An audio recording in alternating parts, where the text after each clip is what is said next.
पहले से ज्यादा लगे ना चॉकलेटी, हर दुए महीना में बनल बहपेटी।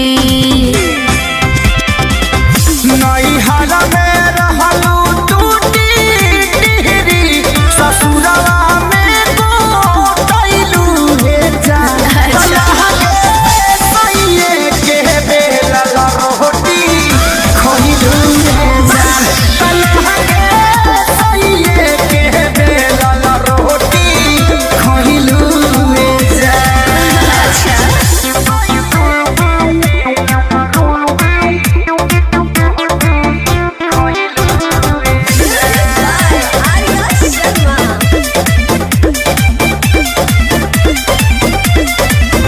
कहवन विटामिन तोहार पियौनु हो